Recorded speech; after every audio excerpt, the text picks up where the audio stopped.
이탈리아에 가면 그 유명한 피사의 사탑이 있습니다.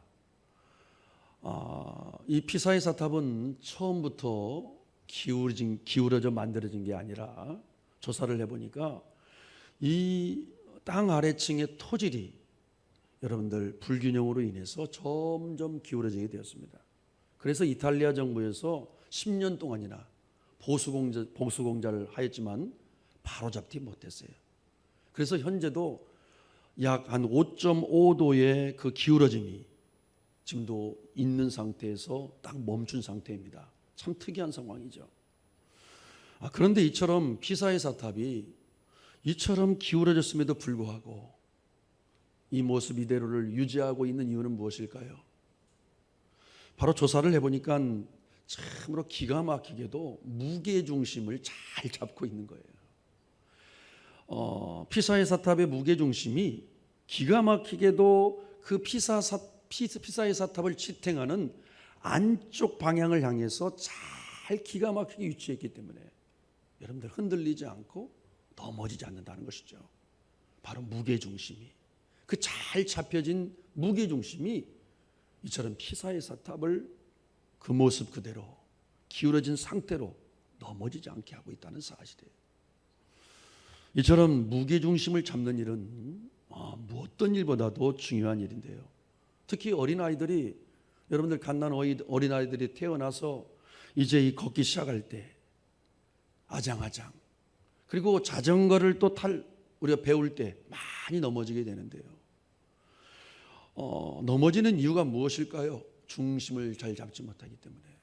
그렇죠? 중심을 잡을 때까지 계속 넘어지는 것이죠. 이처럼 무게중심이 중요한 거예요. 무엇보다도 외줄타기를 할 때 얼마나 아슬아슬합니까? 그런데 조금이라도 중심을 잡지 못하면, 무게중심이 무너지면 어떻게 됩니까? 여러분들 떨어져서 죽을 수도 있어요. 그러기에 하나님을 믿는 우리들 또한 무엇보다도 중요한 것이 그 하나님을 향한 무게중심을 항상 잘 잡고 있어야 된다는 사실이에요. 하나님을 향한 그 무게중심.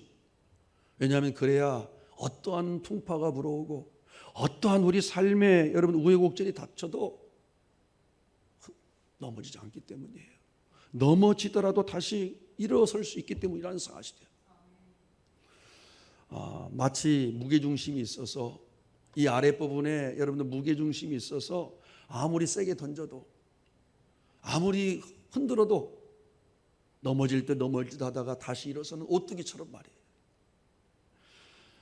그렇습니다. 우리가 아는 것처럼 이 오뚜기는 참으로 여러분들 넘어져도 언제나 다시 일어섭니다. 아무리 멀리 세게 던져도, 아무리 흔들어대도 결국은 다시 넘어질 듯 하다가 다시 또 일어섭니다. 그래서 저는 개인적으로 이 오뚜기가 가장 성경적인 장난감이 아닌가. 정말 성경에서 우리 믿는 자들에게 요구하는 신앙을 가장 잘 지키고 있는 장난감이 아닌가, 그렇게 생각을 해봐요.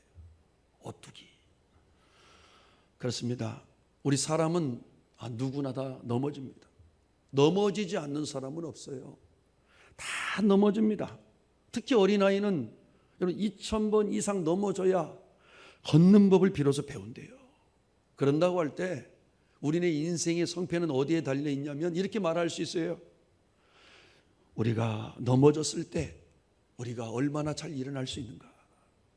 넘어졌을 때 일어나느냐 일어나지 못하느냐에 달려있다 해도 과언이 아니라는 사실이에요. 우리는 인생이, 일어나는 인생들은 다시 또 새로운 희망이 또 열리게 됩니다. 그러나 일어나지 못하면 여러분 어둠의 동굴에 빠져서 실패한 인생이 되고 만다는 사실이에요. 우리 모두는 살면서 실수할 수도 있어요. 또 여러분들 실수만 아니라 실패할 수도 있어요. 그러나 결코 그것을 하나님께서 나무라시거나 비웃지 않으십니다. 우리 이 사실을 알아야 돼요. 하나님은 우리의 실수나 실패를 비웃지 않으세요.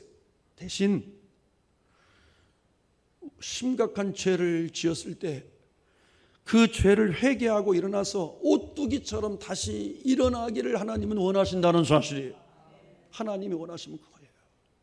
우리가 정말 대단한 실패를 했어도 다시 믿음으로, 다시 오뚜기처럼 다시 일어서서 다시 시작하기를 원하신다는 사실이에요.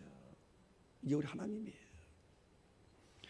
그래서 어떤 목사님은요, 결혼하는 부부에게 오뚜기 인형을 선물해 준대요. 저도 이제 앞으로 그렇게 한번 해볼까 하는데, 오뚜기 인형을 선물로 준 이유를 이렇게 목사님은 설명하고 있어요. 두 분이 이제 부부로서 이제 한 몸이 되어 살아갈 텐데, 제가 살아보니까 평생 평탄할 수만은 없습니다.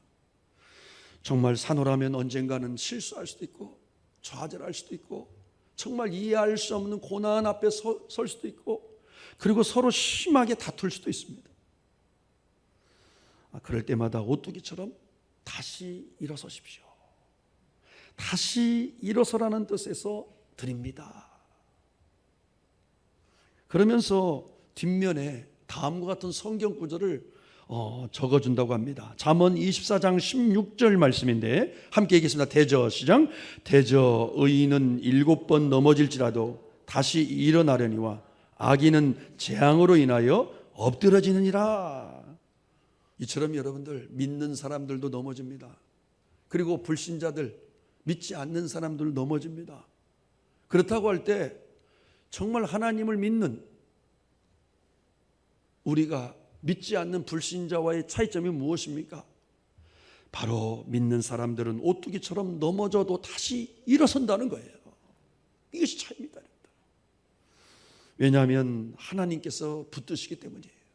하나님께서 우리를 붙들어 주시기 때문에, 하나님께서 은혜를 주시기 때문에, 하나님께서 피할 길을 내어주시기 때문에, 하나님께서 그때그때마다 힘을 주시기 때문에, 하나님께서 그때그때마다 돕는 사람을 붙여주시기 때문에, 하나님께서 그때그때마다 천군천사를 파송하여 주시기 때문에 믿으시면 아멘 하시길 바랍니다.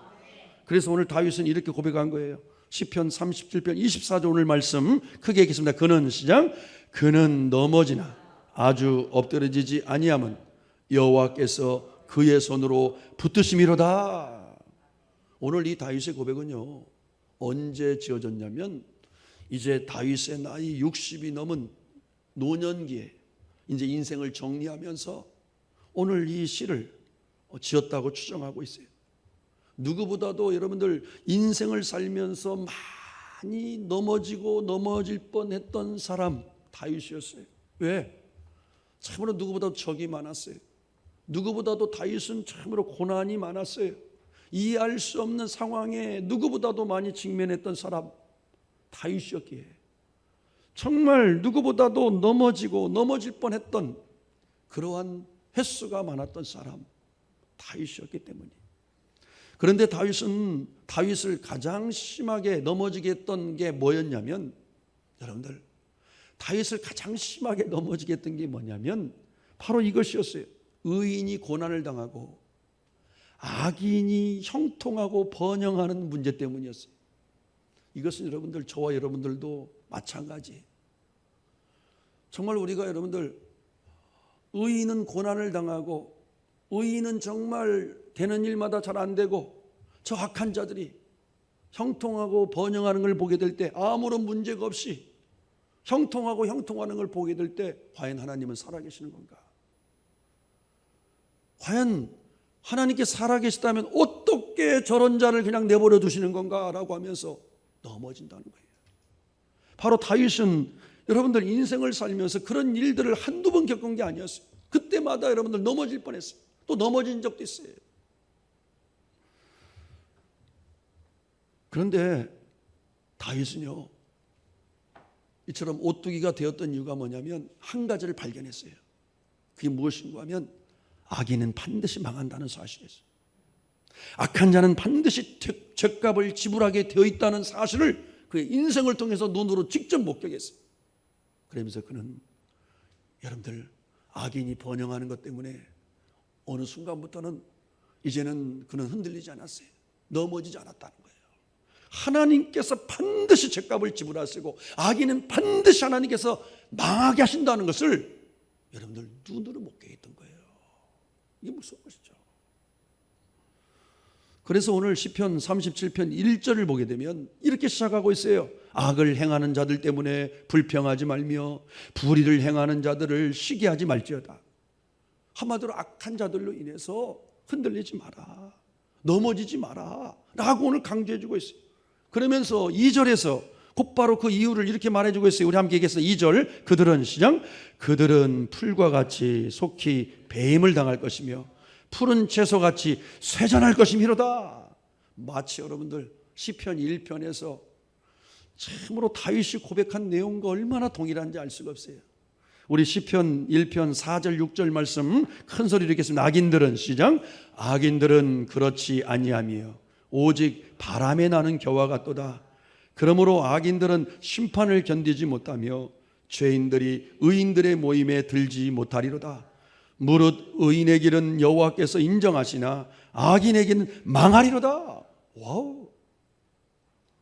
참 여러분들, 이 시편 1편은 다윗의 그 시편 150편까지 여러분들 그것의 가장 핵심적인 주제와 같은 바로 시편 1편인데요. 여기서 정확하게 다윗은 얘기합니다. 악인들은 바람에 나는 겨와 같다.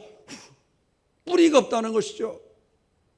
그러니까 악인의 형통 때문에 부러워하지 말라는 거예요. 그것을 여러분들 너무나 그것 때문에 시험 들지 말라는 거예요. 악인들의 길은 망하리로다. 오늘 답을 정확하게 주고 있어요.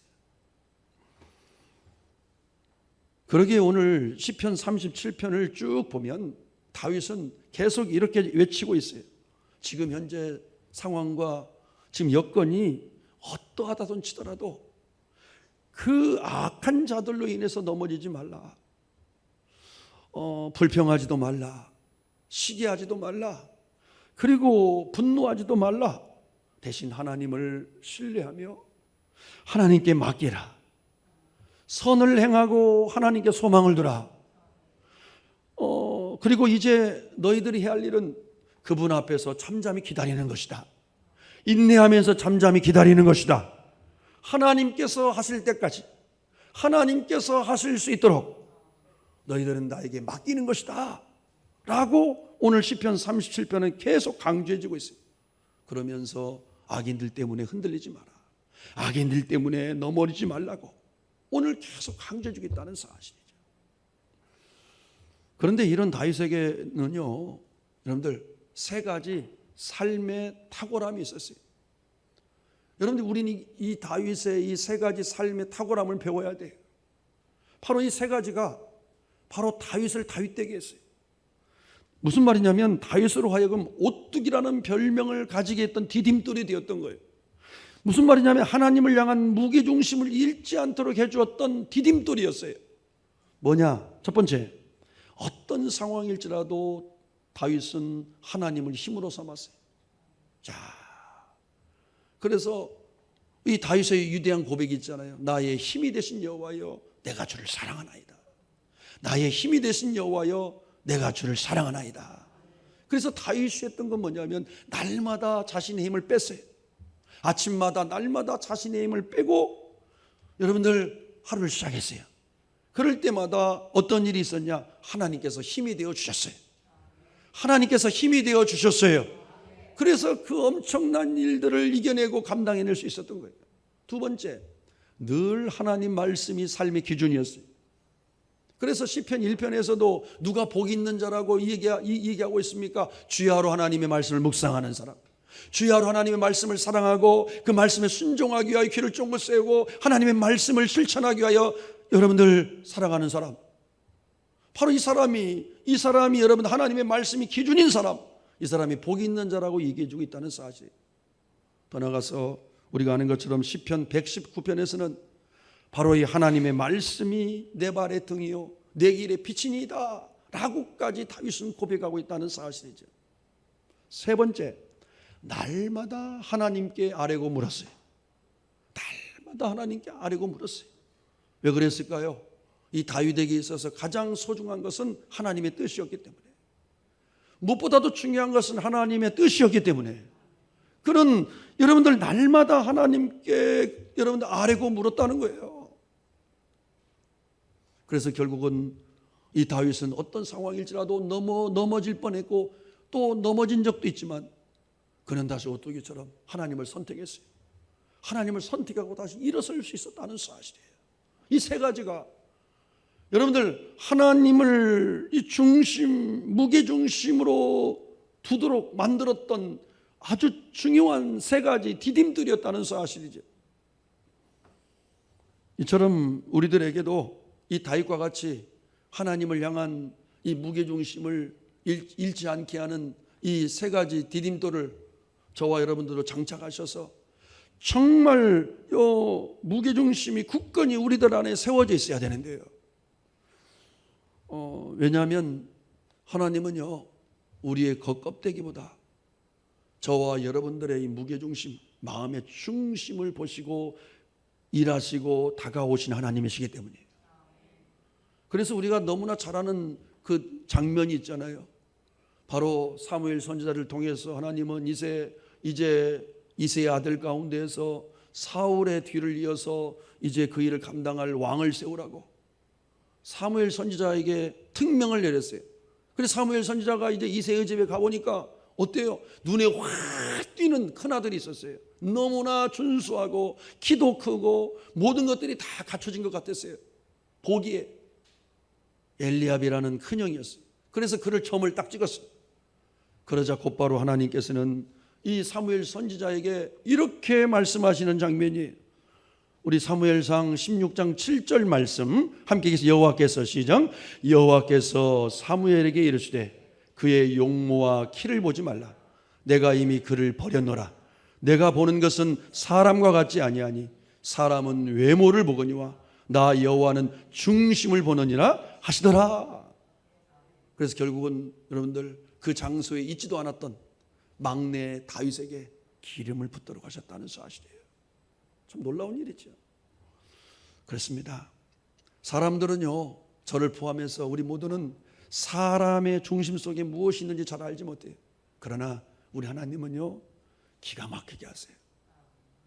그리고 하나님은 우리의 마음의 중심에 관심이 많아요. 우리 마음의 중심에 무엇이 들었는지, 우리 마음의 중심의 상태가 어떤지 하나님은 여러분들 거기에 관심이 많다니까요. 그래서 척하는 신앙은요, 사람에게는 통할지 몰라도 하나님에게는 통하잖아요. 믿음 있는 척, 기도하는 척, 착한 척, 그렇죠? 올바른 척, 예배를 잘 드리는 척, 신앙 좋은 척, 사람에게는 통할 수 있어요. 그러나 하나님에게는 통하지 않는다는 거예요. 그렇다면 우리들이 정말 예수님을 정말 중심에 모시고 지금 제대로 된 신앙생활을 하고 있다면 그건 어떻게 알 수 있을까요? 바로 그것은요, 평안할 때는 알 수가 없어요. 그 사람이 정말 힘들고 어려운 상황에 직면했을 때 우리는 또렷하게 알 수가 있는데, 진정 여러분들 마음에 예수님을 중심에 모신 사람들은요, 어떠한 풍랑 가운데서도 쉽게 흔들리지 않습니다. 넘어질 뻔도 합니다. 그리고 넘어졌다가도 여러분들 마음의 중심에 예수님을 모셨기 때문에 여러분들도 일어선다는 사실이죠. 예수님께서 건져내 주세요. 그 마음속에 예수님을 중심에 모신 사람은 예수님께서 그냥 내버려 두지 않으세요. 여러분, 건져내 주신다는 거예요. 새 힘을 주신다는 거예요. 붙잡아 주신다는 거예요. 이 사실이 중요한 거 아닙니까? 그러므로 바울 사도는 이렇게 외쳤던 거예요. 고린도전서 13장 5절 말씀인데 한번 너희가 함께 계신 너희가 시작. 너희가 믿음에 있는가 너희 자신을 시험하고 너희 자신을 확증하라. 예수 그리스도께서 너희 안에 계신 줄 너희가 스스로 알지 못하느냐? 그렇지 아니하면 너희가 버리운 자니라. 무슨 얘기죠? 한마디로 지금 너희의 믿음의 상태가 어떤지 점검하라는 거예요. 그냥 살지 말고, 그냥 신앙생활하지 말고 너의 지금 믿음의 상태가 올바른지, 중심에 있는지, 찌그러져 있는지, 엉망인지 아닌지 그것을 살피고 점검하라는 얘기예요. 왜? 버리운 자가 있대요. 우리는 한 번 구원은 영원한 구원이라고 한국교가 외쳤지만 전혀 성경은 그렇게 이해하고 있지 않아요. 버리운 자가 있대요. 그렇지 아니하면 너희가 버리운 자니라. 그렇다면 여러분들 과연 누가 버리움을 당할 수 있는 확률이 클까요? 저는 한번 생각을 해봤어요. 분명히 어떤 믿음의 문제가 생긴 사람이에요. 마음의 중심에 여러분들 상태가 문제가 있었던 사람들이, 이 믿음의 무게중심이, 하나님을 향한 무게중심이 여러분들 고장난 사람, 잘못된 사람들이 여러분들 버리운 자가 되지 않았을까? 저는 생각을 해봤어요. 그러면서 한번 요약을 해봤는데요, 버리운 자가 있다고 했는데 그들에게 어떤 믿음의 문제가 있었을까? 첫째, 믿음을 하나님과의 사랑의 관계에 기초하지 않고 나의 열심과 나의 잘됨과 축복에 기초했기 때문에 이었을 확률이 커요. 믿음이라는 것은 여러분들 하나님과의 사랑에 기초해야 돼요. 아멘. 그래서 그 사랑의 힘이 믿음이라고 그랬어요. 누가 믿음이 좋은 사람이에요? 하나님을 많이 사랑하는 사람. 우리의 믿음의 무게중심을 여러분들 하나님과의 사랑의 관계에 우리는 그 사랑을, 우리 안에 들어온 하나님의 사랑을 그래서 우리는 계속 키워가고 가꾸고 돌봐가야 돼요. 그래서 사랑을 키워가야 된다는 사실이에요. 그러나 그렇지 못하고 나의 열심과 나의 잘됨과 축복으로 여러분들 그것을 대체한 사람들의 경우에는 버리움을 당할 수 있는 확률이 크다는 사실이에요. 두 번째, 하나님의 말씀에 기초하지 않고 나의 상황이나 나의 감정과 기분에 기초했던 사람들의 확률이 커요. 이 사람들은요, 상황에 따라서 또 나의 감정과 기분에 따라서 완전히 여러분들 180도 바뀌는 사람들이. 저는 목회하면서 이런 분들을 많이 만났어요. 신앙생활 50년 60년 했던 사람인데 그 감정 따위 하나를 해결하지 못하고 하나님을 저버리고 사명을 저버리고 교회를 떠나고. 과연 믿음이 뭘까? 하나님의 말씀에 기초하지 않았기 때문이에요. 우리의 믿음의 중심을 하나님의 말씀에 기초해야 돼요. 세 번째, 결정타는 무엇입니까? 예수께서 지금도 내 안에 거하고 계신다는 사실을 인정하지 않았을 확률이 커요. 교회 안에 이런 분들이 많습니다. 여러분들 교회 안에 의외로 이런 분들이 많아요. 그래서 오늘 여러분들 그 고린도전서 13장 5절에서도 예수 그리스도께서 너희 안에 계신 줄을 너희가 스스로 알지 못하느냐? 그렇지 아니하면 너희가 버리운 자니라 라고 오늘 강조해주고 있다는 사실이에요. 사랑하는 성도님들, 우리가 추운 겨울날 잘 생각해 보세요. 그 얼어붙은 강을 건너갈 때 중요한 게 뭡니까? 가장 중요한 게 뭘까요? 추운 겨울날 얼어붙은 강을 건너갈 때 제일 중요한 게 뭐죠? 얼음 두께예요.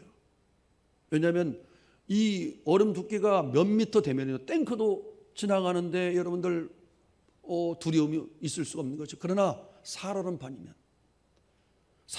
여러분들 얼음이 와장창 깨질 수 있기 때문이에요. 그런데 여기서 이 얼음의 두께가 뭘까요? 바로 믿음의 중심이자 기초입니다. 이 믿음의 중심이자 기초가 잘못될 경우에는 와장창 깨지게 돼 있어요. 우리는 우리의 믿음의 기초가 그러므로 무엇인지, 나의 믿음의 기초가 잘 세워져 있는지를 여러분들 우리는 점검해야 돼요. 확인할 필요가 있어요. 그렇다면 누가 얼음의 두께, 즉 믿음의 기초가 잘 세워진 사람일까요? 저는 이렇게 생각합니다. 나의 하나님을 인격적으로 경험하고 그리고 하나님을 알고 하나님과의 사랑의 관계로 맺어진 사람들, 그리고 하나님의 말씀이 삶의 기준인 사람들, 바로 이 사람들이 아닐까. 다윗과 같이. 그러므로 결코 우리의 믿음의 기초를 나의 잘됨이나 나의 감정이나 나의 기분이나 내가 처한 상황에 기초해서는 안 된다는 사실이에요. 너무나 중요한 사실이에요. 오늘도 윌리엄 폴령이 지은 오두막이라는 이 소설을 오늘도 여러분들 소개해 드리고자 합니다. 하나님과 맥이라는 사람 사이에 참 대화가 오고 가잖아요. 이 맥이라는 사람이 이 예수님께 이렇게 질문합니다. 예수님, 저는 왜 이렇게 너무나 쉽게 두려워하는 것이죠? 왜 저는 이렇게 염려병이 있는 것이죠? 왜 작은 일에 놀라고 이처럼 두려워하는 것이죠? 물어보니까 예수님께서 이렇게 얘기합니다. 넌 믿음이 없기 때문이야. 너 안에 믿음의 기초가 문제가 있기 때문이야. 너 안에 믿음이 없기 때문이야 라고 얘기합니다. 그러면서 맥에게 예수님께서는 반드시 믿어야 한다고 강조하셨던 세 가지가 있어요. 첫 번째, 내가 언제나 선하다는 것. 예수님께서는 언제나 선하시다는 사실. 그렇죠? 선으로 악을 갚으셨잖아요. 모든 걸 합력하여 선을 이루신 하나님이세요. 착하신 분이세요. 그리고 두 번째, 내가 너를 항상 사랑한다는 것. 그리고 내가 항상 너와 함께 한다는 것. 그렇죠? 그렇습니다. 정말 우리 성도란 무엇을 믿는 사람이냐? 계속 강조했잖아요. 우리는 무엇에 믿음의 기초와 중심을 둬야 되느냐? 바로 무엇보다도 먼저 내가 믿는 하나님께서 선하시다는 사실. 너무나 중요한 사실이죠. 그리고 선하신 하나님께서 나를 사랑하신다는 사실. 그리고 나를 사랑하시는 선하신 하나님께서 나와 함께 하신다는 사실. 그런데 그 하나님께서는 세상 신보다 크신 대빵신이라는 사실. 그리고 마지막으로 나는 저 하늘 천국을 소망하며 달려나가는 나그네 인생이라는 사실. 이것이 여러분들 우리의 믿음의 중심, 우리의 믿음의 기초가 분명하고 확실하게 되어질 때 우리는 흔들리지 않을 확률이 크다는 사실이에요. 그런데 여기서 무엇보다도 중요한 한 가지가 뭐냐면, 여러분들 이게 중요합니다. 나를 사랑하시고 나와 함께 하시는 선하신 예수님을 나의 주인으로 모셔야 된다는 사실이에요. 여기까지 가야 돼요. 나의 삶의 중심으로, 나의 주인으로 모시고 살아가야 된다는 사실이에요. 믿음의 중심으로, 내 마음의 중심으로, 내 삶의 무게중심이 되도록 사셔야 된다는 사실이에요. 살아야 된다는 사실이에요. 왜냐하면 이처럼 우리가 예수 그리스도를 중심에 모시고 살아갈 때 비로소 예수님께서 우리를 이끌어갈 수가 있기 때문이에요. 그리고 우리가 넘어졌을 때 예수님께서 손으로 우리를 붙잡고 일으켜 주실 수 있기 때문이에요. 사랑하는 성도님들, 믿음이란 결코 중도에 포기하는 게 아닙니다. 믿음이란 여러분들 끝까지 가는 거예요. 어렵다고, 이해할 수 없다고, 납득이 안 된다고 그래서 중도에 포기해서는 안 된다는 거예요. 끝까지 나를 사랑하시는 하나님을 여러분들이 바라보고, 끝까지 하나님의 약속의 말씀을 붙잡으며, 끝까지 하나님을 향한 무게중심을 잃지 않고 뚜벅뚜벅 걸어갈 수 있어야 돼요. 끝까지입니다. 하나님이 나를 부르실 때까지. 그러므로 마지막, 누가 가장 잘 사는 인생이냐면요, 저는 이렇게 생각합니다. 피사 사탑이 기울어졌음에도 여러분들 정말 무게중심을 잘 잡고 있기 때문에 그 모습 그대로를 유지하고 있는 것처럼, 정말 선하시며 나를 사랑하시며 나와 함께 하시는 그 예수님을 인생 끝까지 주인으로, 즉 나의 마음의 중심으로, 내 삶의 무게중심으로 모신 상태에서 살다가 하나님 품 안에 안긴 사람이 아닐까. 기도하겠습니다. 아버지 하나님, 오늘 말씀을 통해서 우리의 믿음의 상태를 점검해 봅니다.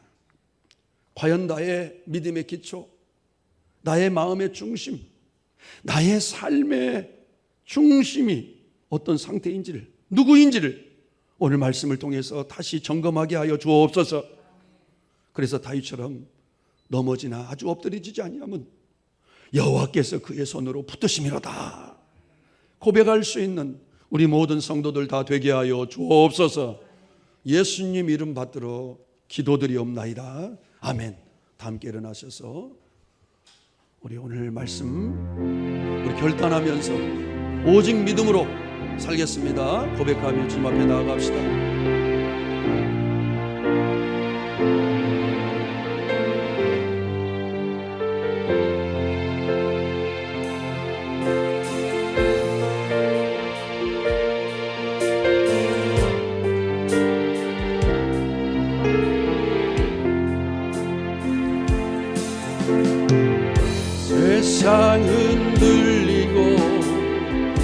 사람들은 변하여도 나는 주를 섬기리. 주님의 사랑은 영원히 변하지 않네. 나는 주를 신뢰해. 믿음 흔들리고 사람들 주를 떠나도 나는 주를 섬기리. 주님의 나라는 영원히 쇠하지 않네. 나는 주를 오른손 들고 찬양할까요? 우리 신앙 고백으로 오직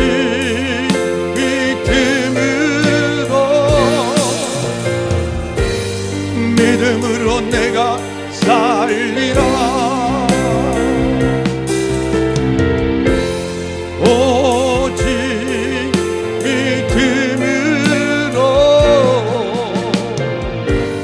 믿음으로 내가 오직 믿음으로 한 번만 더 신앙 고백으로 오직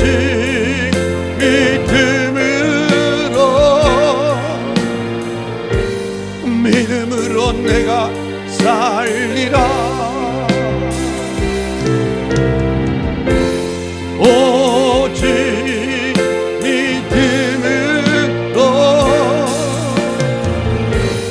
믿음으로 내가 우리 두 손 들고 내가 믿음으로 살겠습니다. 이 시간 주여 삼창 기남이 나갑시다.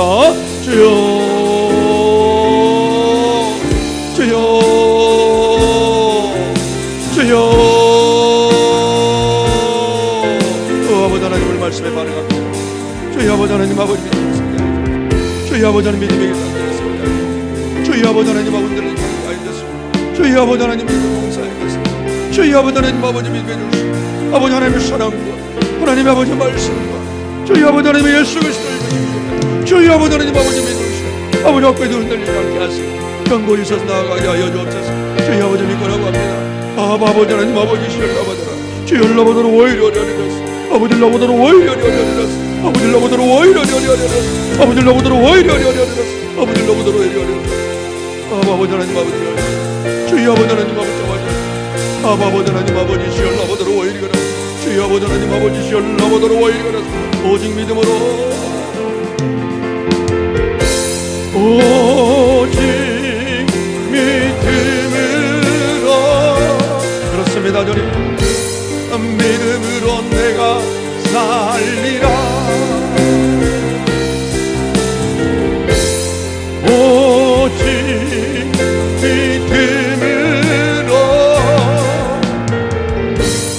믿음으로 내가 살리라.